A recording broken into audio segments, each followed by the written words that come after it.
Assalamualaikum, video ini isinya tutorial rakit PC. Mulai dari penjelasan komponen sampai PC-nya selesai dirakit, sampai bikin bootable Windows, sampai instalasi Windows, sampai PC-nya siap dipakai.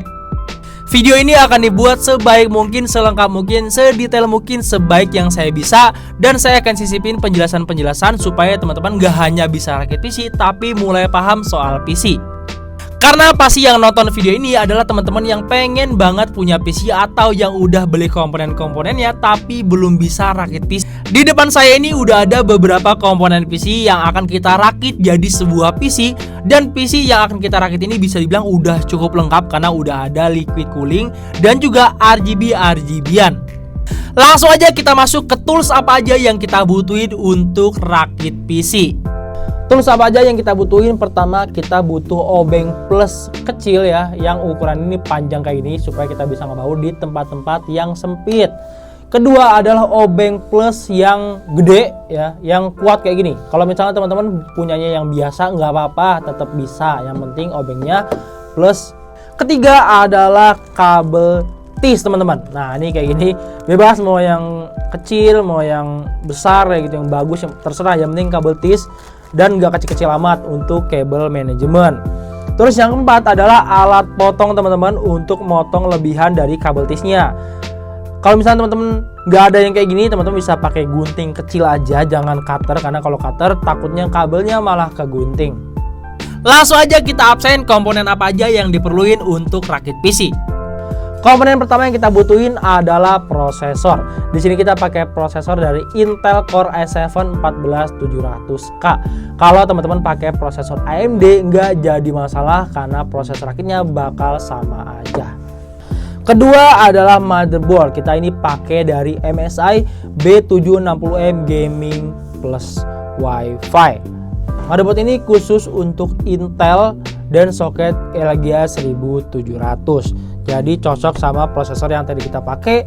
Ini adalah Intel Core i7 dengan soket Elgato 1700. Jadi sama-sama Elgato 1700. Jadi cocok. Ada beberapa soket dari Intel, diantaranya Elgato 1150, Elgato 1155, Elgato 1151, Elgato 1200, Elgato 1700 dan Elgato 1851. Juga beberapa soket dari AMD seperti AM2+, AM3, AM3+, AM4 dan AM5. Jadi pastiin motherboard yang kamu beli sama prosesor yang kamu beli cocok soketnya supaya bisa nyala. Ketiga adalah yang paling penting, RAM teman-teman. Di sini kita pakai RAM dari G-Skill Rifzhou M3 yang udah DDR5. Kenapa DDR5? Karena tadi kita pakai motherboard yang udah support DDR5. Jadi kalau motherboard kamu masih DDR3, pakai RAM DDR3. Kalau misalnya teman-teman masih pakai DDR4, pakai RAM juga DDR4. Keempat, penyimpanan teman-teman. Di tahun 2025 penyimpanan itu wajib pakai SSD. Tapi SSD itu nggak melulu soal NVMe kayak gini teman-teman. SSD juga ada yang model SATA kayak gini. Tapi untuk tahun 2025 Mimin rekomendasiin pakai SSD M.2 NVMe kayak gini karena dia udah nggak pakai kabel lagi, terus lebih cepat juga. Tapi pastiin ada slot NVMe di motherboardnya ya. Oh ya, di sini juga kita nggak disponsorin sama Adata ya. Di sini kita pakai SSD NVMe dari Adata, tipenya XPG GameX X70 Blade. Dia udah PCIe Gen 4. Abis itu ada kartu grafis teman-teman. Ini wajib banget buat yang mau rakit PC gaming, editing, rendering, desain atau apapun sampai live streaming, ini wajib banget. Karena walaupun beberapa prosesor udah punya integrated GPU, jadi tetap bisa nyala, tapi performanya nggak seberapa kalau dibanding sama discrete GPU. Dan di sini kita pakai VGA dari MSI Ventus X2 RTX 3060 12GB. Lagi-lagi nggak disponsorin, kalau mau sponsor boleh. Lanjut ke cooler. Biasanya kalau kamu beli prosesor tuh umumnya bakal dapat stok cooler tuh kayak gini nih. Kalau Intel tuh kayak gini ya. Dan kayak gini tuh nggak jelek teman-teman, masih bisa dipakai. Sekaligus irit duit juga karena nggak perlu lagi beli cooler aftermarket. Tapi kalau misalkan mau performa lebih oke dan tampilan lebih bagus, bisa coba air cooler kayak gini nih atau liquid cooling kayak gini. Di sini kita pakai liquid cooling dari PC Cooler DA240 ARGB. Dan karena liquid cooling harganya nggak murah, teman-teman juga bisa pakai nih. Di sini kita ada Cube Gaming Win V2 dia juga udah cukup oke lah. Dia juga udah ada RGB-nya nih buat teman-teman yang suka RGB ya. Bolehlah pakai Cube Gaming Win V2. Terus untuk power supply teman-teman, di sini kita ada Super Flower Legion GX Pro 750 watt yang jenisnya tuh udah semi modular. Semi modular ini kabelnya tuh sebagian tuh nggak dipasang teman-teman. Nah ada juga yang lebih bagus itu fully modular. Dia tuh kabelnya dicopot semua, kita colokin sendiri. Itu lebih bagus karena kita bisa pakai kabel yang kita butuhin aja. Jadi nggak semua kabel tuh kita pasang. Dan yang paling umum itu adalah power supply yang kabelnya tuh udah kepasang semua. Itu yang umum banget dan itu tuh nggak jelek teman-teman. Dan rekomendasi kita pakai power supply yang udah bersertifikasi 80+. Nggak harus gold kayak gini, pakai yang 80+ white atau bronze itu juga udah bagus. Terakhir kita perlu casing teman-teman. Pilih casing sesuai selera aja, warna bebas. Tapi casing ini harusnya jadi komponen pertama yang kamu beli supaya kamu bisa tentuin mau pakai ukuran motherboard ATX, MATX atau ITX. Dan jangan lupa fan casing supaya makin adem dan performa tetap terjaga. Usahakan ada yang reverse supaya ada angin keluar masuk, jangan keluar semua. Nggak harus RGB, tapi karena fan ini RGB, nanti akan saya perlihatkan cara pasang RGB-nya. Sebelum mulai rakit PC, saya rekomendasiin teman-teman untuk rakit PC-nya di atas meja, bukan di lantai, supaya nggak ada drama casing PC yang nyetrum. Oke, pertama langsung aja kita buka motherboardnya ya. Di dalam motherboard ini biasanya ada motherboardnya pastinya kayak gini. Kita singkirin dulu teman-teman. Terus jangan lupa juga dikeluarin beberapa perlengkapan di dalam motherboardnya. Kalau misalkan teman-teman masih pemula ya, di sini ada buku manual, nggak usah ragu dibaca, nggak usah malu-malu, namanya juga belum pernah rakit PC, jadi jangan sampai salah teman-teman. Perlengkapannya kita kumpulin di sini karena nanti bakal kita perluin teman-teman. Dan setelah dibuka, teman-teman taruh aja di atas boxnya kayak gini, supaya lebih gampang. Nah, selanjutnya kita ambil prosesornya. Ini adalah yang akan kita pasang pertama kali. Kita buka dulu. Yap, kalau udah dibuka dikeluarin aja pelan-pelan, jangan sampai jatuh. Hati-hati, jangan tergesa-gesa.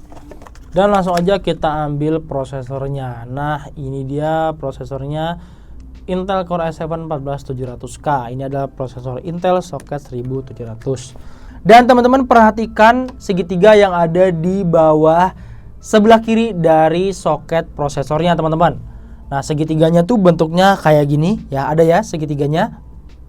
Dan segitiga ini yang akan kita cocokin sama segitiga yang ada di prosesor Intel teman-teman. Prosesor AMD juga ada segitiganya teman-teman, tapi segitiga prosesor AMD itu ada di atas sebelah kiri teman-teman. Ada di sebelah sini ya, ingat ada di sebelah sini untuk prosesor AMD. Segitiga di prosesornya itu ada di kiri bawah juga teman-teman. Nah itu ada segitiganya ya, kelihatan ya. Ini yang nanti akan kita cocokin sama segitiga yang tadi ada di soket. Langsung aja kita buka tuas untuk penutup dari soketnya. Langsung kita buka, angkat kayak gini, dan langsung aja kita pasang teman-teman. Segitiganya, jadi prosesornya tuh kayak gini madepnya, segitiganya kiri ketemu dengan segitiga yang ada di kiri sini teman-teman. Jadi posisinya kayak gini.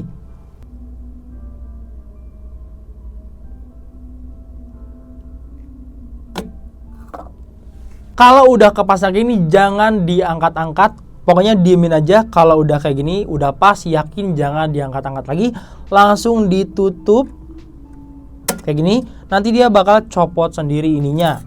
Kalau copot langsung aja dipasin tutupnya, ditekan lagi ke bawah tuasnya. Nah kayak gini teman-teman, prosesornya udah kepasang. Sebelum teman-teman pasang RAM-nya teman-teman ya, ini ada tempat RAM-nya. Itu bisa dibuka dulu tuasnya di sini, cetek, dan harus lengkap satu ya teman-teman, karena kita pakai dua keping. Untuk pasangnya itu jangan di pinggir dua-duanya, jangan di pinggir dua-duanya sini, jadi harus lengkap satu teman-teman. Jadi buka juga yang di sini ya, jadi ini slot yang kita buka nih kayak gini.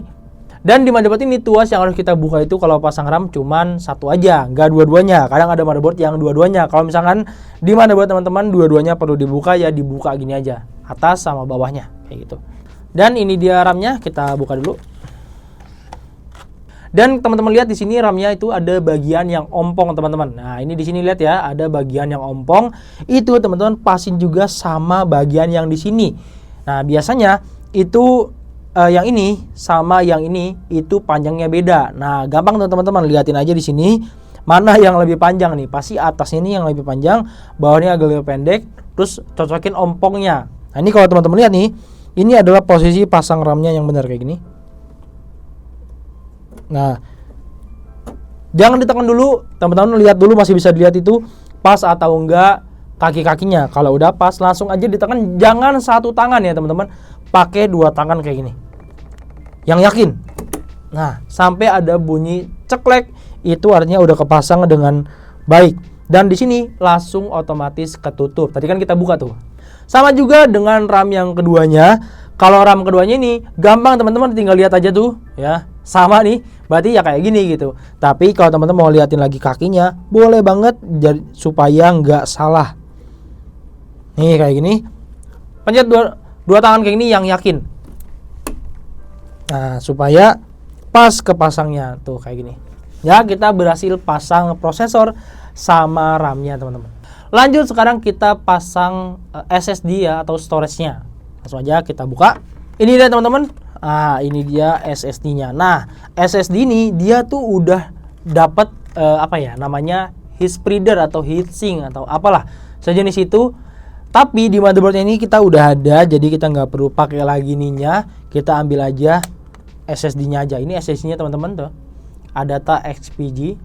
Dan kita gunain baut yang tadi tuh, yang kecil ini, yang panjang, untuk buka tempat SSD-nya.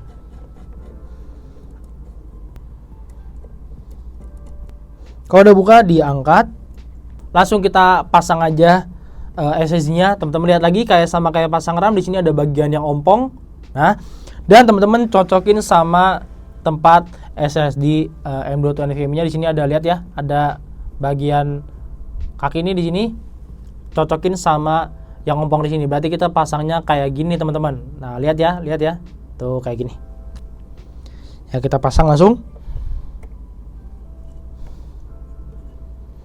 Pasangnya itu dari miring kayak gini dulu ya teman-teman, jangan langsung dilurusin. Pasang dari miring kayak gini, kalau udah masuk baru ditekan kayak gini. Dan jangan lupa ditutup tuas penguncinya di sini.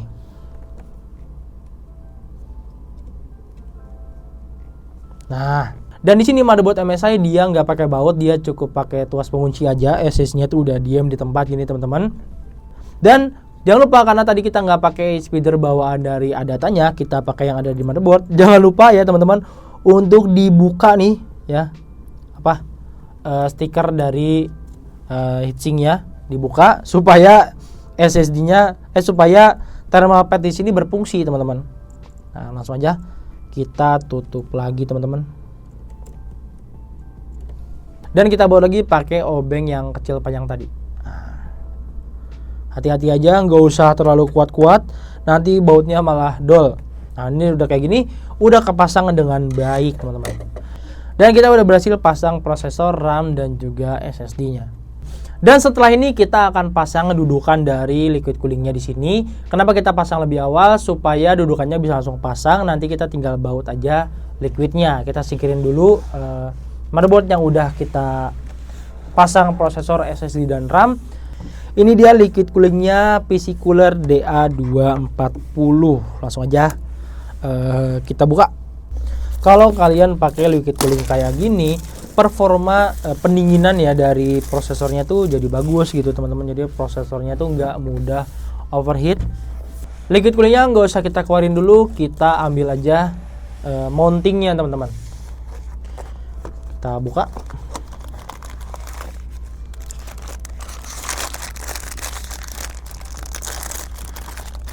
Dan seperti biasa teman-teman, ini ada buku tutorial ya. Kalau teman-teman dari setiap komponen ada buku tutorialnya, nggak usah ragu untuk baca. Karena panduan ini dibuat nggak mungkin sia-sia, pasti untuk membantu teman-teman supaya bisa pasang produknya dengan baik. Jadi nggak usah ragu untuk baca teman-teman. Nah di sini kita pakai soket LGA 1700 ya teman-teman. Kita pakai panduan yang ini. Nah kita bakal ambil dudukan ini untuk kita pasang di bagian bawah prosesornya dulu. Untuk yang lainnya nanti pas kita mau pasang liquidnya. Nah, kita ambil yang ininya dulu.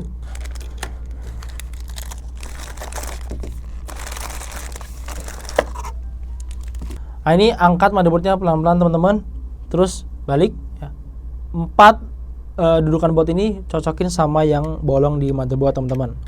Sejauh ini kita cukup untuk masang-masang di area motherboardnya. Kita langsung pindah ke casingnya untuk kita pasangin fan-nya teman-teman. Let's go. Nah, ini dia teman-teman casingnya, langsung aja kita buka ya. Ditidurin kayak gini bukanya kalau teman-teman pakai casing yang side sama depannya nih kaca, karena bahaya kalau teman-teman bukanya dalam kondisi berdiri. Nah, ini kenapa tadi saya suruh pakai baut yang kuat ya, supaya teman-teman bisa buka baut yang keras banget, kadang-kadang suka ada yang keras. Nah, kendorin kayak gini, jangan diterusin, langsung aja buka pakai tangan. Ini tips menarik juga teman-teman, supaya nggak pecah.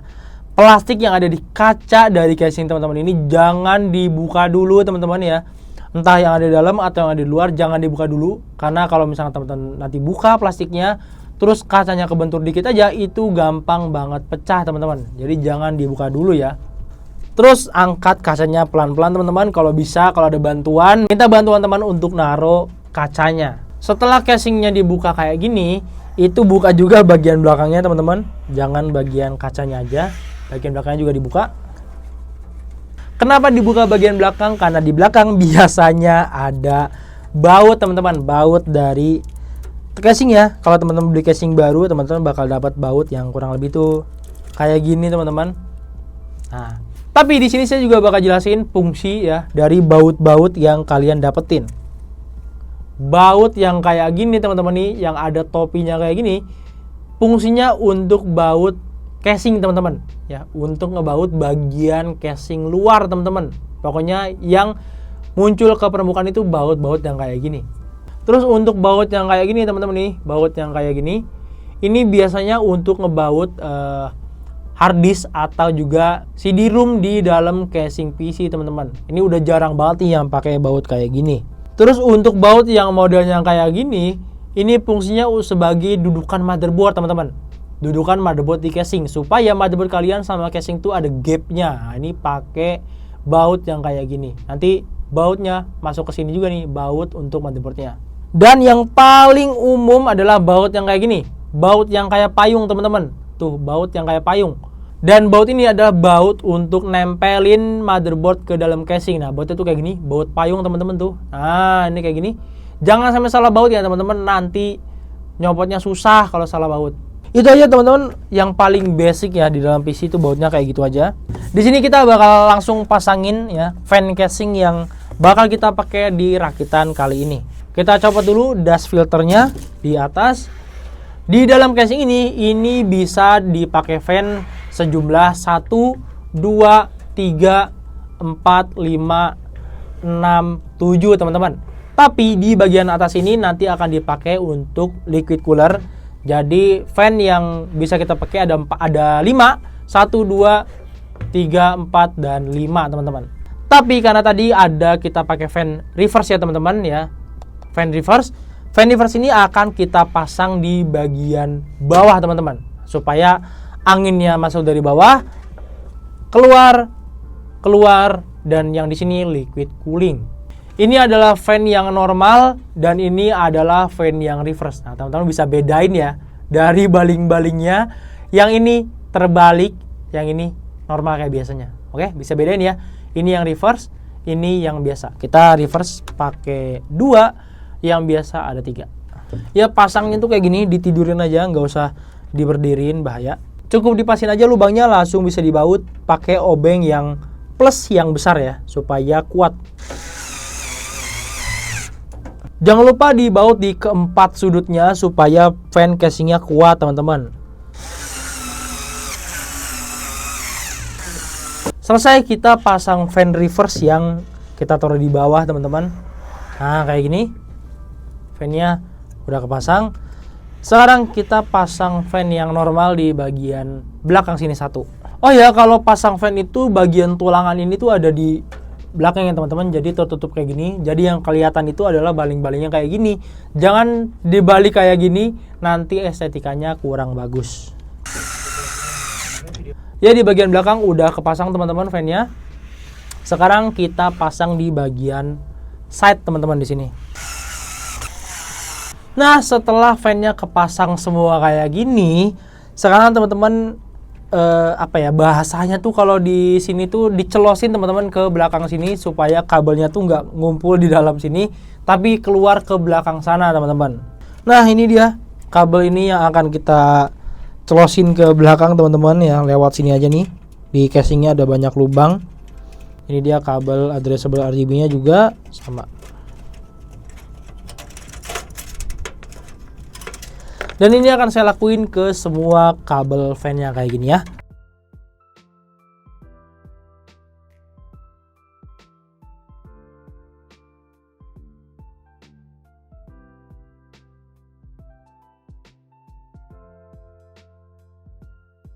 Dan kalau teman-teman tadi nggak punya kabel TIS di awal ya, teman-teman bisa kabel management pakai ini juga nih.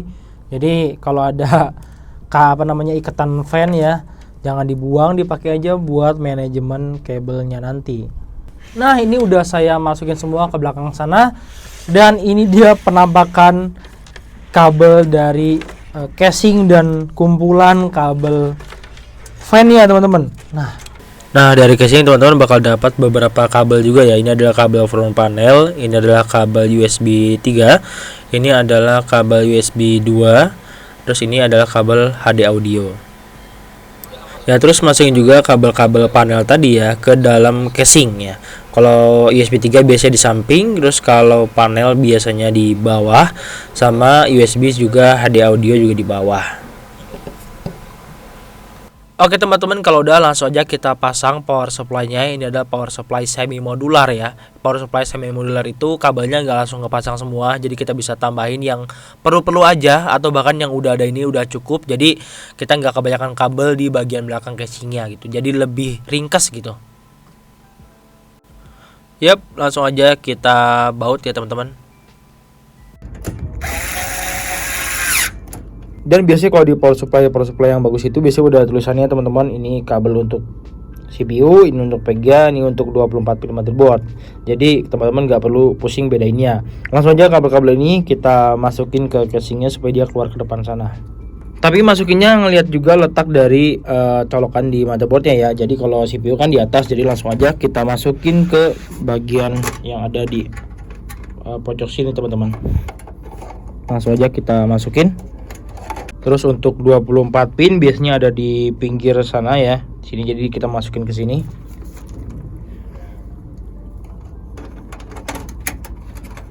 Untuk VGA card juga langsung aja dimasukin aja lewat samping sini kalau saya biasanya, tapi kalau teman-teman mau lewat bawah juga nggak jadi masalah. Nah, jadi nanti jadinya kayak gini. Ini kabel VGA-nya, ini kabel 24 pin ya kan, ini kabel CPU-nya, dan ini kabel-kabel casing yang tadi kita selipin teman-teman. Sekarang langsung aja kita pasang liquid di prosesornya. Dan sebelum pasang jangan lupa dibaca buku panduan yang teman-teman dapetin, jangan sampai nggak dibaca karena ini benar-benar ngebantu banget kalau misalkan teman-teman mau pasang liquidnya. Karena di sini saya pakai 1700 nih, saya bakal ngikutin tutorial yang ada di sini. Tadi nomor 2 udah saya lakuin, nomor 1 juga udah, 2 udah berarti ya. Sekarang kita lanjutin next berikutnya, kita pasang spacer untuk liquidnya.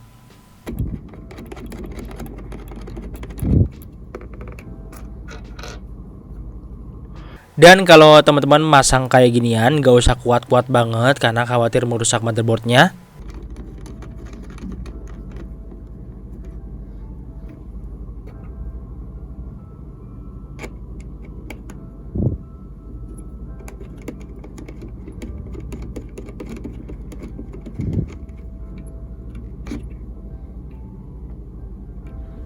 Dan sekarang langsung aja kita pasang dudukannya ya teman-teman ya. Ini kayak gini nih ya posisinya, jadi ini di atas.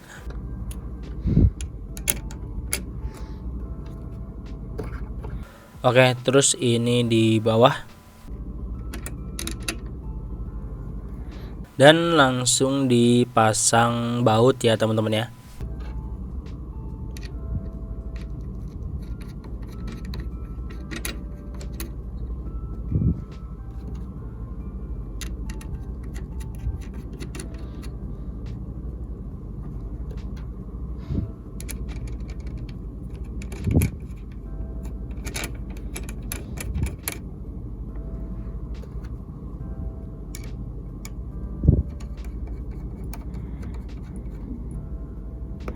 Dan kalau udah semua, supaya yakin kalau udah kenceng, boleh kalau pengen dikencang lagi pakai obeng, tapi tetap jangan kenceng-kenceng banget ya.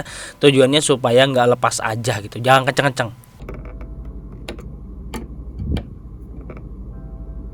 Nah, kalau udah kayak gini, sekarang kita pasang liquid coolingnya, tapi sebelum itu kita kasih thermapaste dulu.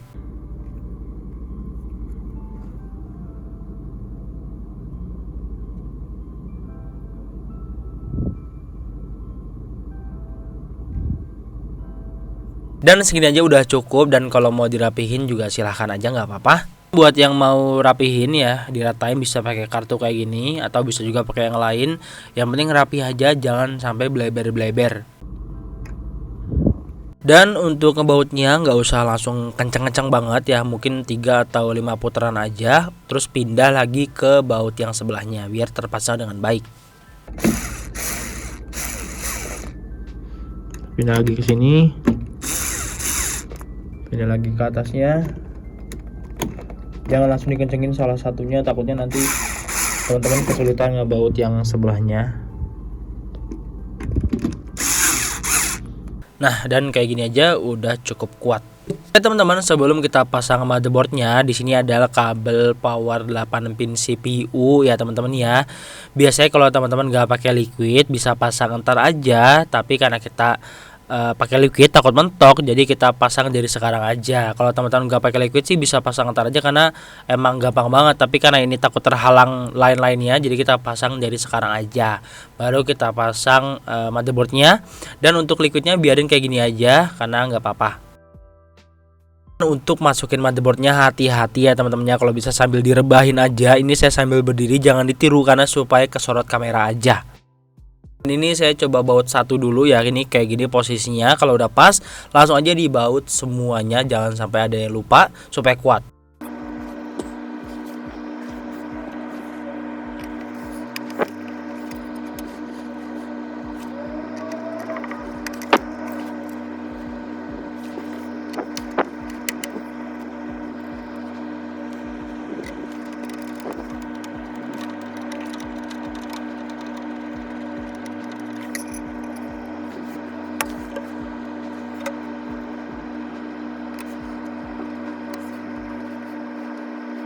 Dan ini adalah kabel dari water pumpnya ya teman-teman ya. Dan RGB-nya jangan lupa dibuka ya kayak gini. Terus dibuka juga kabel dari fan radiatornya. Kemudian semua kabel ini ya teman-teman selosin ke bagian belakang casing ya, kayak gini. Dan sekarang kita pasang radiatornya teman-teman ya. Nah ini posisinya kita pasang di atas ya. Menurut banyak entusias bagusnya tuh memang di atas supaya sirkulasi airnya tuh bagus. Tapi bisa juga tergantung casingnya, bisa pasang di samping juga teman-teman. Tapi karena ini nggak memungkinkan ya, jadi kita pasang di atas kayak gini. Nah sekarang langsung aja dipasang semua baut pengencang radiatornya ya. Dipasang semua ya teman-teman ya, jangan sampai ada yang ketinggalan supaya radiatornya terpasang dengan baik, nggak copot. Karena kalau copot bahaya banget. Kemudian untuk kabel water pump ya, kita colok di 4 pin yang ada di motherboard yang biasa kita colok untuk pasang fan. Berikutnya adalah kabel ARGB ya. Ini adalah kabel ARGB 5 volt ya, yang dicoloknya juga harus di 3 pin ARGB yang ada di motherboard. Berikutnya adalah kabel panel HD audio teman-teman. Ini dicolok juga di pin audio yang ada di motherboard. Biasanya letaknya ada di bawah kiri. Selanjutnya adalah kabel panel USB ya. Dicolok juga di pin yang ada di motherboard ya. Biasanya tulisannya USB. Awas jangan terbalik ya. Dicolok dan jangan dipaksa kalau belum pas. Nanti bengkok, dan dirapin juga kabelnya. Selanjutnya kita pasang kabel 24 pin yang dari PSU ya, kita colok ke konektor 24 pin yang ada di motherboard. Ya ini benar-benar pastiin pasangnya benar ya, tercolok dengan benar sampai benar-benar ceklek ya. Karena kalau misalnya nanti nggak terpasang dengan benar, dia belum mentok ya, nanti bisa aja piece-nya nggak bakal hidup teman-teman.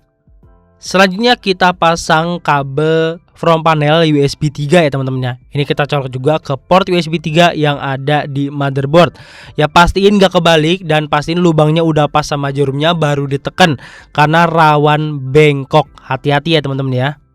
Sekarang waktunya kita pasang kabel front panel ya teman-teman. Ini adalah kabel yang sering banget pada salah pasangnya ya. Ini berkaitan dengan tombol-tombol dan lampu indikator yang ada di casing ya. Ini udah ada panduannya di sebelah kiri, diikutin aja. Tapi di sini coba saya jelasin seperti apa masangnya. Biasanya saya bakal masang lebih dulu ya kabel HDD LED biasanya di sebelah kiri, kemudian baru kabel yang lainnya gitu sesuai urutannya. Di sini saya bakal pasang kabel HDD LED dulu ya. Saya pasang di bawah kiri, tulisannya saya hadapkan ke bawah supaya plusnya ada di sebelah kiri. Kemudian di atasnya saya pasang kabel power LED ya. Saya pasang plusnya dulu di sebelah kiri, kemudian di sebelah kanannya saya pasang yang minusnya. Kayak gini. Nah sudah, kemudian saya pasang ya yang berikutnya ini sisa power sama reset. Jangan sampai terbalik ya teman-teman ya. Nanti tombolnya juga bakal terbalik ya. Ini saya pasang reset dulu ya. Saya pasang di bagian bawah kanan konektor yang ada di motherboardnya. Kemudian di atasnya akan saya pasang yang powernya kayak gini. Nah dengan kondisi kayak ini adalah cara pasang front panel yang benar teman-teman. Jadi nggak terbalik ya. Pokoknya dengan ini piece-nya udah pasti hidup. Sekarang kita ambil satu kabel fan PWM ya, kita colok di 4 pin yang ada di motherboard ya. Untuk kabel lainnya nanti bisa disambung-sambung aja. Sekarang waktunya kita pasang VGA teman-teman ya. Ini adalah RTX 3060 dari MSI. Kita unboxing dulu.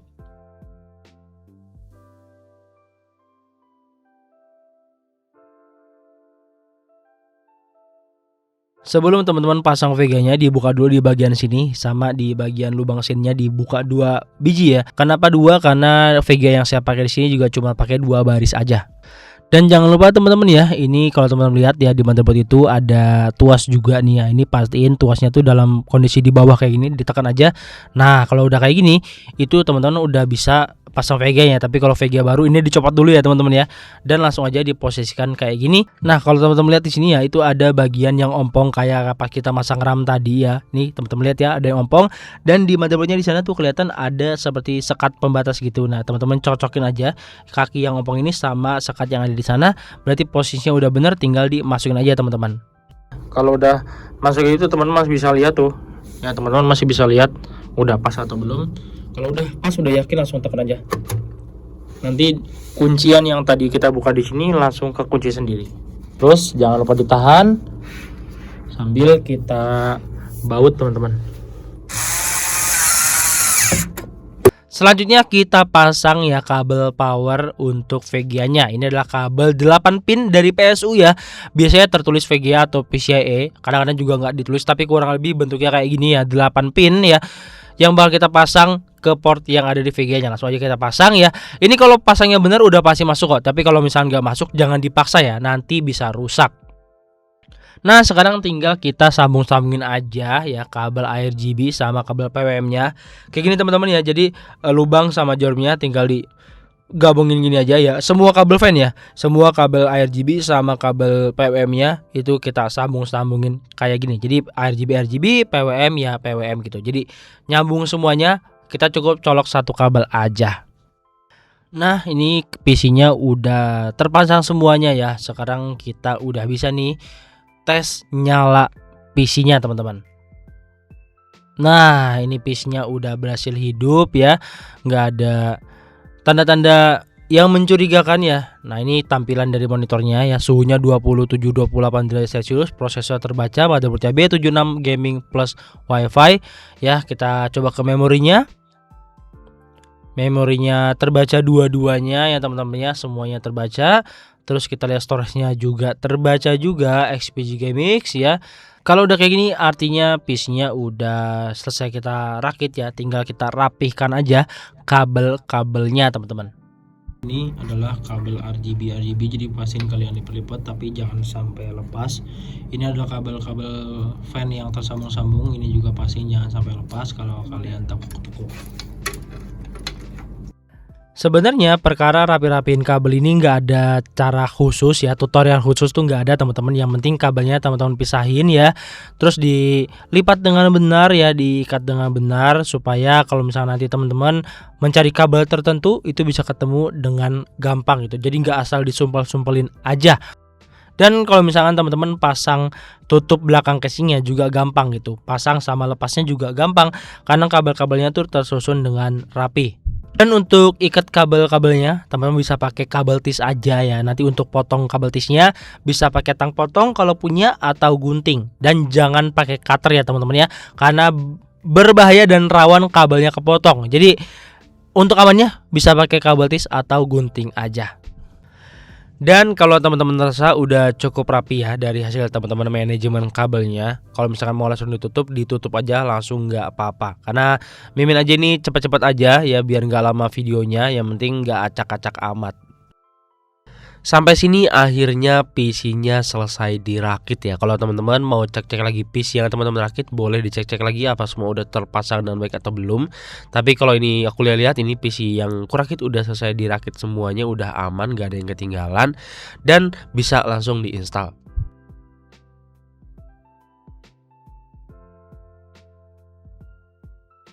Lanjut untuk proses instalasi Windows ya. Pertama kita langsung colok aja flash disk bootable Windows yang udah kita buat ya ke port USB yang ada di casing. Di sini aku nggak jelasin gimana cara bikin flash disk bootable Windowsnya karena udah aku siapin link artikel yang ada di deskripsi. Teman-teman tinggal ikutin aja tutorial yang ada di sana. Gampang banget kok buatnya, udah pasti bisa. Dan kalau teman-teman udah colokin flash disk bootable Windowsnya di PC ya, karena ini PC-nya masih baru, teman-teman nggak usah pencet apapun ya, dia bakal langsung booting ke flash disk yang tadi teman-teman colokin ya. Jadi langsung kita masuk ke proses install Windows. Nah, kurang lebih seperti ini tampilan menu instalasi Windows ketika teman-teman udah booting ke bootable Windows yang udah dibuat. Dan di sini kita pilih aja time dan currency formatnya ke Indonesia, kemudian kita next. Di sini nggak usah diganti, langsung di next lagi aja. Nah, di sini pastikan dipilih di install Windows 11 bukan repair dan di checklist di I agree-nya. Kemudian kita next. Dan karena di sini kita nggak ada produk key ya, teman bisa klik aja I don't have product key, tapi kalau misalnya teman punya dimasukin aja supaya bisa di next ya teman-teman ya. Di sini ditungguin aja. Nah, setelah kayak gini langsung dipilih Windows 11 Pro, baru diklik next. Kemudian kita klik accept lagi dan tunggu sebentar. Setelah kayak gini teman-teman bisa pilih aja storage mana yang mau dijadikan sebagai storage yang ada sistem operasinya. Tapi karena di sini cuma ada satu ya, langsung dipilih aja satu ini. Tapi di sini juga kita bisa bikin partisi ya. Kalau misalkan pengen langsung dipartisi di bagian sini. Tapi kalau saya pengen dipartisinya entar aja ya supaya mempersingkat waktu. Jadi saya langsung klik storage yang mau saya jadikan sistem operasi dan kita klik next. Di bagian ini kita langsung klik install aja, dan setelah itu kita tinggal tungguin proses instalasi Windowsnya berjalan sampai selesai. Kayak gini kalau proses install Windowsnya udah selesai ya, kita pilih Indonesia, kemudian kita yes, dan keyboard ini nggak usah diganti, kita langsung yes aja dan kita skip ya. Dan di sini langsung kita pilih I don't have internet ya supaya kita bisa lanjut ke step berikutnya. Nah, di sini kita bisa langsung masukin ya nama PC kita mau apa ya. Di sini saya asal aja, saya ketik user supaya lebih gampang. Nanti kalau teman-teman udah buat namanya langsung diklik next aja. Dan untuk password kalau mau diisi silakan, tapi kalau di sini aku nggak usah pakai password, langsung klik next aja. Dan di sini kalau teman-teman mau diatur-atur boleh, tapi kalau aku biasanya nggak ada yang diatur-atur ya. Biasanya langsung diklik accept aja. Setelah itu Windowsnya bakal lakuin setup gitu teman-teman. Ditungguin aja, nggak ada yang diatur-atur lagi ya. Setelah ini teman-teman akan langsung masuk ke tampilan desktop dari Windows 11. Setelah kayak gini langsung kita buka aja browser yang ada ya. Terus kita langsung searching aja merek dan tipe motherboard yang kita gunakan teman-teman ya. Di sini saya bakal ajarin teman-teman untuk download driver dari sumbernya langsung ya teman-teman ya, bukan dari Windows Update. Tujuannya adalah supaya kalau misalnya suatu saat teman-teman butuh drivernya, teman-teman tahu di mana downloadnya. Gitu ya teman-teman ya. Nah, ini setelah saya searching ya, saya masuk ke dalam websitenya dan langsung pergi ke halaman motherboardnya dan langsung ke tab support untuk download driver yang ada di sana. Di sini saya pakai motherboard dari MSI ya teman-teman ya. Ini langsung lengkap banget drivernya, langsung teman-teman download aja semua yang ada di sana ya. Tapi teman-teman jangan ikutin saya, ikutin merek dan tipe motherboard teman-teman. Kalau misalnya teman-teman pakai motherboardnya ASRock, ya download di website ASRock, jangan di MSI. Sesuai tipenya ya teman-teman. Ini download semuanya ya. Download aja semua yang ada di sini. Tapi driver ya teman-teman, yang driver download aja semuanya. Sekarang kita download driver VGA teman-teman, karena saya di sini pakai Nvidia GeForce RTX ya. Jadi saya masuk ke website resmi Nvidia. Buat yang nggak tahu linknya nanti saya kasih di deskripsi ya. Di sini saya pilih cari VGA-nya manual. Di sini saya pakai ATX 3060 ya. Jangan lupa pilih Windows-nya Windows 11. Kalau teman-teman udah sesuai sama punya teman-teman, langsung di manual search aja. Dan teman-teman gak usah bingung kalau hasilnya kayak gini. Ada driver game ready sama studio driver. Bedanya apa sih? Kalau misalkan teman-teman butuh PC-nya emang untuk gaming ya, pilih yang game ready ya teman-teman ya.